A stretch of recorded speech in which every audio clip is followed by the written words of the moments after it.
this native red team. Manny, SoulSnipe, Druk, and Taulek have been playing together for years now, and they started as that scrappy open bracket team, right? They were nobodies in Halo 5, like the grinders, right? But they weren't pro players. They had to work their way up to the top. Towards the end of Halo 5, when the Pro Series came back, they started to see some successful finishes, able to win one of those Pro Series weeks. And then they come into Infinite with a lot of hype behind them underneath that Kansas City Pioneers banner. Weren't quite able to live up to those expectations. But when everyone had them at their lowest, when people were saying, they're like a top 18, maybe top 12, they come to Worlds and have a Cinderella story to get to that top 3 finish. Absolutely phenomenal. And the player to really watch out for on this roster, I say it all the time, it's Taulek, man. This guy is something special. When we're talking about the best players in the game, I have him in conversation for top 5, and he's definitely in the top 10. Yeah, there's no question about it. And let's show some love here. I know Native Red down in the series, but this one's far from over. I gotta give a little credit to the 4 players though. The mental fortitude to stick with each other for years and years in Halo, no less. Let's recall that back in 05, 06, if you weren't getting first place, roster changes aplenty. And even now to this day, might see a little roster mania if teams aren't happy with their placements. And you had to imagine at some point KCP had to kind of ask themselves and look around and say, like, guys, is this our ceiling? Is this it? Is this the farthest we can go as 5th, 6th? Despite everything looking like that might be the case, Native Red believes in each other and finds themselves with that 3rd place finish at the Halo World Championship. And you got to say, regardless of what their seed is, Garrett, they're one of the most formidable teams because of the chemistry, cohesion, and communication you expect from a team that has been together for years. Yeah, I mean, look at Taulek's stat line. They're 35 and 18 with their tournament life on the line. He finds a way to get the job done. Druk had 20 assists. The damage output, 9,100 damage. Everyone else like 1,500 away on his own team. Taulek was running on that map, and now he has to keep that forward in Recharge King of the Hill. Recharge King of the Hill, a map that you got camo, you got bubu dubu. That's a combination that I'm going to be looking for here.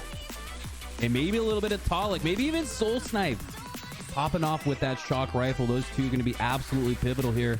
The rotation's going to be key as well. And when I look at Recharge, Garrett, that 2nd hill over at A, or excuse me, over the 3rd hill over at A is one of those that once you get hold of, very few teams let go of it here. So I'm gonna look to see the strategy. Do teams get to that 99% mark and then bait teams to them? Do they start to rotate early when they know that they don't have the hill? I'm looking to see some concedes here, some strategical concedes when you know you don't have the hill. I think that's going to be the difference here in this King of the Hill Recharge.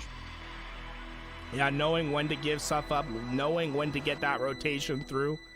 King of the Hill plays a little bit differently than it's ever had in any other Halo game, right? It's not about the time in the hill, it's about the finish of the hill, right? So you're just looking for that last second. The only second that counts is that last second. You get a point when you capture the hill. 4 hills will give you a victory.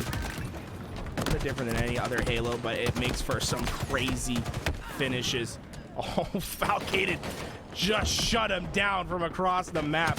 Camo still up for grabs. Looks like G1 Sab has been able to get on top of it. And look at that, the discipline not to pop it right away. Sab might be able to live with this camouflage. Wow, the risk reward, all reward. As Sab waits, delays the pop of that camo. Looked guaranteed to burn it if he did. Instead, he stays alive and now making use of that camo. Ultimately goes down, but gets enough damage here around Manny and Taulek that both should go down. Yes, they do. 2v2. This hill is deadlocked here. No team really finding the edge here as Native Red go 3 down. A chance here for Gamers First to jump on top. Dubu searching for a head at the back. Yeah, his teammates do the job for him, right? 3 go down. Taulek's last alive. The problem is that there's just been there's no hill time. Like, how do you get 3 down and not get into that hill, Mikowski? Yeah, I'm looking at the same thing. The efficiency. Gotta have it, especially when you work so hard to get those slays here. That Native Red's not giving this away for free. As finally we start to see a little bit of that score for G1, but you have to imagine at this point, Garrett, they should be at the 50% mark. Yeah, I mean, this is crazy how much time they have. Again, another wipe. Where's the hill? Okay, there we go. Suspector's in. They're forcing an ace on bubu dubu. Has a great line of sight for that. And you see all I think he expected them to be there sooner. And bubu dubu, unfortunately, going to get pushed out of that angle quickly as Druk and Taulek work together to find a break on this hill. So G1, it feels like this hill should have been captured by now. So the slays that they've been getting, it's just a matter of time before they get it. Falcated running rampant right now with that commando battle rifle combination, sitting at 7-2 in this game. A big reason why Gamers First about to secure that first hill, regardless of whether or not it should have been secured by now or not. It may not be, as Native Red go 3 down for G1, and they've got the objective efficiency to get right back in that hill. Sab, last player alive. A good job earning himself the trade there, keeping Native Red out of the hill, but only for a second. Complicated, putting on the moves, but Taulek able to stay alive. The shock rifle still in hand, and this hill still up for grabs. You have to think all that wasted time that G1 gave up, is it gonna come to bite them? SoulSnipe sees the numbers, he instantly drops in that hill. They want to get as much value as possible. Fortunately for them, the skills start going in favor of G1. The thing is though, there's still plenty of time for Native Red to give up the hill, reapproach their numbers, and try to break in. Taulek does the first push. SoulSnipe gets 2, and well, G1, they were almost there, but it's not quite. Remember, it's only the last second that counts. G1 need to find the break. And based on my quick math, it's looking like 25 slays here for G1 and 19 for Native Red. So nearly 2 team wipes separating these 2 teams. But surprisingly, Garrett, it's Native Red who might just get this first hill. I mean, this is like sacrificing your queen on the chessboard. How do you go from such a strong position to giving up the first hill? It's a blunder from G1, and it's a blunder that Native Red executes upon SoulSnipe with the double. It's a clean wipe. They're fully set up. G1 are in the blender. How do you recover? G1 only needed 1 second, it looked like, on that hill. And gosh, Garrett, what did they give up? 20 at least? Unbelievable. And now Native Red recognizing the blunder, recognizing that the time is now to step on the neck of G1 after this self-inflicted wound. SoulSnipe here on the sneaky, looking to be a sneaky beaver. Might be able to bait Suspector in here a little bit, but he's got that shock rifle. Don't expect him necessarily to fly forward with it. Instead, gonna take a pop shot at a couple players in these hills. Taulek, low shields, low chance here. Is all, look at that, 4, all 4 for Gamers First, seemingly collapsing. 3 going down for Native Red. Suspector and G1 now with a chance to prevent Native Red from going up 2. They only need 1 more second themselves. Yeah, they got the kill, but Taulek took 2 with him, and it's going to allow Native Red to get right back on the reach out. SoulSnipe almost able to get that tick through, but Suspector gets the last second kill, and G1 slowly crawling up some time, but you can see Native Red constantly throwing numbers at this hill. They just have easy access, and SoulSnipe finds the first pick. 2 down for G1. Suspector needs to go big once again. The shock rifle doesn't connect on the first shot. Taulek breaks in. Taulek can't get the hill. They're still challenging it. SoulSnipe's back. Sab needs to go big. Sab goes down. Double kill. Native Red recover. And it comes down to how well they're playing their objective work. The second Native Red get numbers, they instantly get in that hill. They find their spacing on the map, and they keep G1 at bay. And the only positive for G1 in that sequence is that they all spawned on that elevator side, quickly scurrying away from the gold pipes towards that hill, as they now have a quarter of the control on it. But we need to see a full hill here from G1. They haven't shown that they're able to put it together. Bubu dubu looking to change that. Takes down 1, looking for 2. No. But his teammate does. 2 down for Native Red. Bubu dubu wants that camo. He saw him slide out. Manny putting some shots on, says no, no, no, not today. Or at least not just yet. Yeah, bubu dubu's gonna find another back smack, and while G1 patient play towards that camouflage, able to find a couple picks just by baiting it, and now Falcated's got the camo, and he's got 2 players ahead of him. Unfortunately, not able to find that finish, but this should be enough for a G1 hill. Look for Native Red to set up for the next rotation, but bubu dubu's a dangerous player here with this shock rifle. If he can get himself towards a glass position, he can shut down an entire rotation. SoulSnipe gonna shut it down before it becomes a problem, though. All right, Gamers First back in it after what looked like could have been a runaway match after just two really heartbreaking losses on those hills. Gamers First now find themselves right back in it. Druk looking to maintain some scoring here. Doesn't see any pressure here. A lot of Gamers First far away from this hill. They're not going to put pressure on it for a couple more seconds at least, as Sab now finds the fight. Can he finish Druk? No, Sab goes down. That's a huge win for Druk here. He could rotate, reposition, reshield here, and make sure that Native Red continues the scoring. Oh, Falcated with a triple. SoulSnipe's last alive, but they got 3 kills. Someone needs to get in the hill. Falcated makes his way finally. Native Red all off that respawn screen. Bubu dubu has the target in place. All of Native Red had to push forward, but Taulek just didn't care. That might be some of the biggest ego energy I've ever seen from Taulek to challenge into a bubu dubu shock rifle 3 times in a row with no worry that it was going to hit his head. Well, and I like the change I saw there in the pacing there for Gamers First. Falcated earning himself that triple kill. We've seen that plenty of times as 3 go down for Gamers First, but Falcated, after earning himself that triple, instantly started sprinting towards that hill control. You can imagine the sense of urgency, the emphasis is on those hills in the comms for Gamers First. Taulek, Garrett's MVP here for Native Red. He's the only player for Native Red with a positive KD over Monday and Tuesday, so absolutely, they're going to need to see more of that here from Taulek as he sits at 14-10. And not only the only player with a positive KD over the weekend, the 4th most positive KD of the weekend, sitting at a 1.35. He's been phenomenal for this team. And it's because of their crazy objective efficiency, right? They let Taulek get those kills, but then they're quick to follow it up. That's why none of them need to have a positive KD for them to have great performances. The second that they get numbers, they're in this hill. They're capturing it. They're efficient with their time. There's no wasted space. And so far, G1 looking to be in danger of giving up a 3rd hill. Let's look at the clock. Less than 2 to go. And at a 2-1 deficit here for Gamers First. If they go down 3-1, Garrett, I don't know if they'll have the time to come back. This could be the hill right here. If Gamers First wants to close the door on Native Red, they're going to have to win it right here. But no, they go 3 down. Manny scurries away with that shock rifle. And Native Red do, in fact, score that 3rd hill. And with just a minute and a half to go, Garrett, you're going to have to see a lot of desperation here from G1. Yeah, it's just surprising, to be honest. When you see King of the Hill as game 4, you think, oh, G1 is either going to go to game 5 or they're going to guarantee it in 4, because they've been perfect on King of the Hill thus far in this tournament. They haven't dropped it once.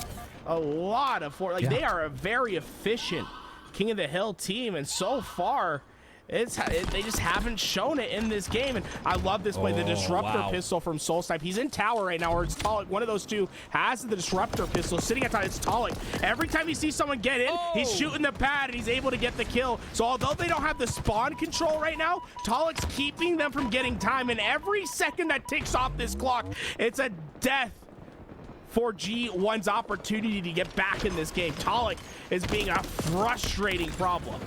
Yeah, we talk about the time not being enough for Gamers First, and if Taulek continues to run amok, oh my god, Falcated's shutting down that potential overkill, and most importantly, taking the disruptor down. That was huge. Taulek was making some big brain plays there with that disruptor. Didn't even need the kill, didn't need the triple kill. He just needed to keep that damage on that point. Continued to push Gamers First out of the hill and continued to wind that clock down to 0-0. They're back at it again. Oh no, they're back at it again. The shot, the disruptor pistol. I believe this time it might be G1 that has it, but you see the shock pad start to light up. Manny sitting at top tower. Falcated trying to decide who he wants to go after. SoulSnipe will be the target. And back A is so important to your success on these rotations, right? If you don't have A control, if you don't control the elevator spawns, it's so easy just to refill that hill from elevator that it can feel impossible to break. Oh my. Wow. Gamers First is really going to push this one to the edge of possibility, as the percentage odds are not in their favor with just 30 seconds left. That bottom mid hill now, we called it the mosh pit hill because players seemingly can never stay alive. 3 go down, 4 go down for Gamers First, and with 20 seconds, Garrett, we're looking more and more likely for a pivotal game 5. Yeah, I mean, there's just no way to get into this hill. The second they come through, Turbine, Taulek's gonna put the shots down. Bubu, dubu wins a big fight. 8 seconds. G1 still 3 up. 5 seconds. Someone needs to jump in the hill. 2 seconds. Sab gets there. 1 second left, but you can't die. And you can see they instantly go for the punch. The depth is in. And G1, once again, they lose the game because of their inefficiencies at getting in that hill. The slaying was there, but now it's game 5, and G1 have to be kicking them. They were perfect on King of the Hill all weekend, and now it's Slayer. Game 5 that determines everything. Last time we saw these guys in a game 5 with the tournament life on the line, Believe the Hype sent them home. Yeah, Gamers First in a game 5 against FaZe Clan. Came out victorious. This after that, though, losing 3 in a row in game 5. Will it be 4 in a row, or can G1 stop the skid? I'm looking to the likes of Suspector here. Really curious to see what the map is for game 5, because if it's a sniper, I think that maybe edges towards G1 here, but boy, I don't know. This one's feeling more and more like we might have a tight 50-45 finish. And oh my God, the bane of G1's existence, live fire. Game 5. Oof. We saw game 5 with G1 earlier, losing to that Believe the Hype squad, and it was all on the backs of Overshield. Overshield time after time went to Believe the Hype. If Gamers First is not able to control the Overshield here in this game, I don't think they have a chance at winning.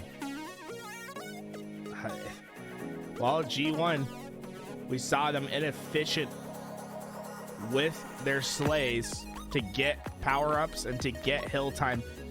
We need to see them have just more presence on the map when it comes to the utility, right? Making sure you're on top of the heat wave, making sure you're on top of the Overshield, grabbing that sniper rifle. You can't let these moments go to waste, because Native Red will take advantage. Now, luckily, you're playing against Native Red in the Slayer. Native Red, not the best Slayer team in the world, right? These guys are very scrappy, very efficient on the objectives. But on the Slayers, it always feels like the teams that just have that superstar talent, that have those Slayers, they can suddenly use that slaying ability to just find some separation. I think this is a tough one. Native Red's red hot off 2 games in a row, but I don't think you can count G1 out. They have some shooters on their squad. No, absolutely not. And when you look at the historical reference just from this very series, it was Gamers First on Empyrean Slayer, winning 50-39 convincingly. Will we see more of the same here on game 5? Or will we see the bad side of more of the same for Gamers First? They have not been able to figure out these live fire game 5 Slayers, losing time after time. Oh, the heartbreaker to Sentinels on land in Orlando. Oof, there's so much PTSD here for Gamers First on live fire. But this is the beauty in it, Garrett. All it takes is 1 win. You could lose 5 in a row on live fire, which I think Gamers First might have on game 5. But as long as you get that 1 win, and the recency bias forms, we're great on live fire. We got to figure it out. So Gamers First, only needing 1 win to rewrite history on live fire, and only needing 1 win to find themselves in a loser's final against Optic. Guys, this has been a fun tournament, and I just wanted to give for a second and say, if you've been enjoying what you've seen, if you enjoyed our winners final, if you're loving this game 5, well, maybe you want to sub to the channel, help support us. We're completely community driven. We set a lofty goal for ourselves to hit 1,000 subs in this tournament. We're getting close. It's been unreal the amount of support you guys have given us. But we appreciate every little bit that comes in. It honestly helps us a ton. We've been grinding for years, and to see how much support you guys have given us has really just it really warms our heart. It helps us so much at the end of the day, and I think it's insane that we're here today doing this qualifier and seeing how much support has been there this weekend. Honestly, we appreciate every single one of you. When we get into this game 5, it's all about the gameplay, but while we're at it, I just wanted to say, I appreciate the support that you guys have been giving. White's Edge with the 5 months, the couple primers coming out. from Butterbuns420, Crypto74, all you guys, we super appreciate everything that you guys have been doing for the channel, helping us continue on. But that's all. That's, you know, get it in right now. Let's get a sub train going. Maybe we can get to 800 before this game starts, but we're locking in game 5, Mikowski. It's time to go. G1 versus Native Red. This has not been G1's map. They haven't been able to figure it out. And now with their tournament life on the line, they have to find the answer.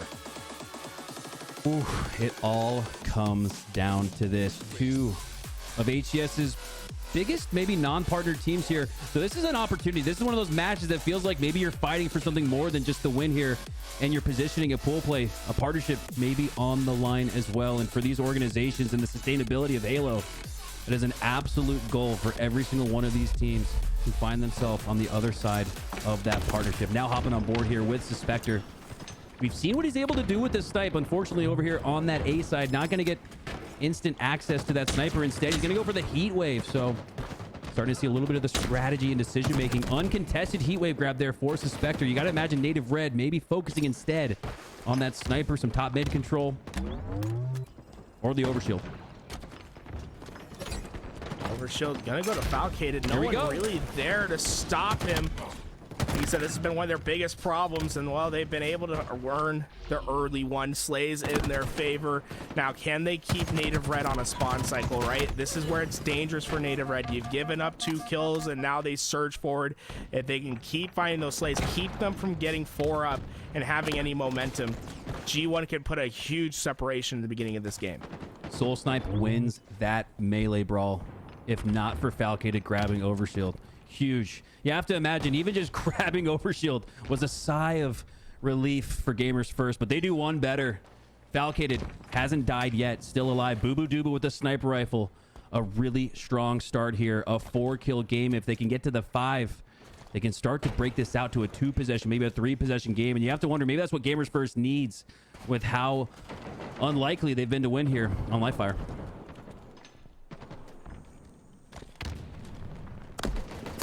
Sniper change everything. G1 has never had a real successful live fire slayer, and well, that looks to be changing for the first time. Falcated hits the sniper shot after that player is sent high, and what's surprising to me, Mikowski, is just how slow this game is. We're 93, only 12 kills in the first 2 minutes. The next overshield's up, and well, Native Red, they're not really in a position to fight for this one. Sab gonna get it for free once again. G1 are controlling the weapons and power-ups of this game masterfully thus far. And if you're Native Red, you got to have the scouting report. You got to know that Gamers First really struggles here on live fire in large part because of that overshield control. 2 overshields going in favor of Gamers First for free. Sab with half of that overshield still to work with. Taulek and company looking to push into A here, rotate away from that overshield. They got the plasma pistol. Now they're working their way back to Sab. Sab, though, with that overshield, hasn't been able to find an opponent. And it looks like they're just going to re-rack here at the snipe tower. Let Falcated take a couple shots. Sab with that overshield, going to chase because he knows he can afford a trade here up big. Okay, goes down. Taulek playing fast. Suspector needs to shut him down, trying to hit those bank shots. Not gonna come to fruition. Native Red finally starting to get a little bit of a space on the map, but they don't really have position to fight for the power up, and Suspector has them all trapped, and he's taking them all down. Killing spree for the newest member of G1, and he's continuing forward. They all knocked down. Bubu dubu finishes those kills. It's a wipe for G1, and now they're looking to keep the advantage. And it's Sab now with that sniper. And I like that. Up this big, why not, you know, let everybody have it. Let everybody start to feel it a little bit. Let everybody get a little hype in the comms. Sab not able to land any of those shots. Still has plenty to work with, though. As he lands the body shot on Manny, the kill assist is going to be enough to take him down. Taulek focused on Suspector. Sab takes him down for free. 22-9 here. Garrett, this is not what we were expecting from Gamers First when you look at the history they have here on Livefire Game 5. God, everyone's doing their part, right? Everyone's getting involved. The weapon now in Sab's hand. We've seen everyone with a power weapon at one point or another. Yeah. And they just all have confidence in each other. Now look at Native Red. They've gone for a flank, and that noob combo misses. Sab sends the sniper off. Unfortunate for SoulSnipe. They could have gotten themselves a free overshield, but they're well positioned to fight for this overshield. This is where things can start to change. If Native Red can win this fight and get this overshield away, they can surge forward and start to get some unanswered kills. Here we go. It's deja vu of the bad variety for G1 here, as Druk now has his team's first overshield of game 5. First kill with that overshield as well. Will he get 2? No. That player scurrying away, escaping top mid, but he has help in the tunnels. Bubu Dubu, the bait and switch though. Druk goes down. Great teamwork there from Bubu Dubu and Sab. Wow, he wins again. Absolutely massive there from G1 as they're up 14. Yeah, a little bit of a struggle right there for Native Red. They wanted to finish that kill. SoulSnipe desperate to get the kill, and well, just didn't get his shields back. Sab able to take advantage, and the 1-2 punch. Suspector has the BR, his buddy has the heat wave. They team up for another kill, and this one getting further and further out of reach for Native Red. I don't care though. If you're G1, you got to keep that foot on the gas. You got to keep that prioritization around the overshield. Sab sticking to this side of the map, maybe working towards an early overshield. Goes down ultimately. 3 going down now for Gamers First. Bubu Dubu, last player alive, puts a nice couple shots into Taulek. Now the grenade. The cavalry's arriving from the side of C. Gamers First off spawn has a pinch potential. Falcated takes down Druk and gets the opening break kill. I think G1 literally got all 4 players in Native Red one shot. They were able to finish one, but that allows them to keep forward on the map. And well, trade for trade isn't going to be acceptable if you are Native Red. And Native Red just beat up those players at door. They're baiting each other, but you can't bait those fists. The 1-2 wombo combo gets the kills for Native Red. G1 maintaining that 12 kill lead. That is a 3 possession stronghold here. 3 team wipes needed for Native Red to get back in this one. Could spur that comeback. I believe an overshield is up. They have control of the plasma pistol as well. Yes, overshield is up.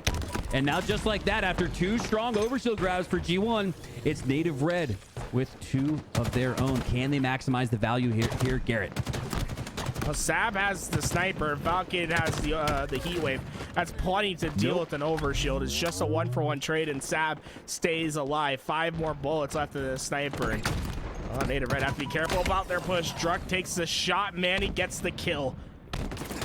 Great bait and switch out, but there's no follow-up for Native Red. They just got the sniper out of Sab's hands. It's just going to get picked up by someone else on G1. And look at all Native Red starting to find their push. They're staying together, knowing that if they go down, it's just one step closer for them not being able to complete this comeback. They're always going to try to have each other's help.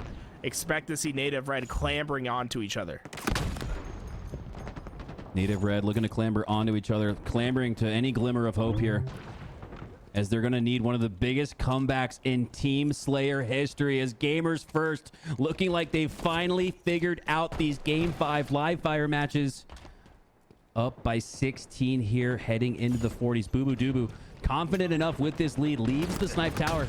Starts pushing up towards A, but it's all bait. Looks right. The attention is down the middle lane. But Bubu Dubu able to get away with his life. All the attention on Bubu Dubu. That's why 3 go down for Native Red. G1 taking full advantage of the distraction from Bubu Dubu. Suddenly, Oakster might be in their ears asking them how they like it done. Medium, rare, well done, whatever it is, we'll give it to you. Steak might be on the menu. Native Red is falling apart in Game 5. Native Red with that top 3 finish at Worlds. A loss here would finish them well back of that. Not too far, top 6, but nonetheless not where they expect to find themselves. And when you're a Native Red team that's been top 6 all year and then you get top 3, you kind of want to hopefully set the standard there. Instead, it's G1 setting the mark. 49-29. Suspector with the full overshield, as G1 is on the brink of winning this Game 5 and sending themselves to a loser's final against Optic.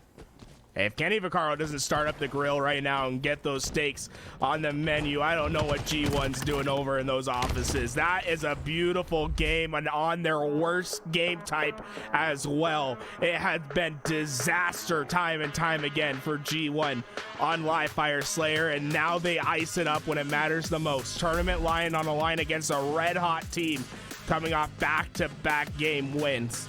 G1 get the win and get it emphatically. What a stake that we saw. G1 played about as flawless as you can.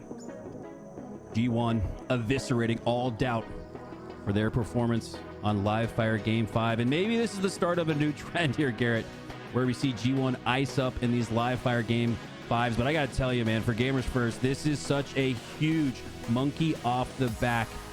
Live Fire Game 5 has been the bane of G1's existence. Live Fire Game 5 has prevented G1 from potentially upsetting some of these teams in a loser final, in a grand final.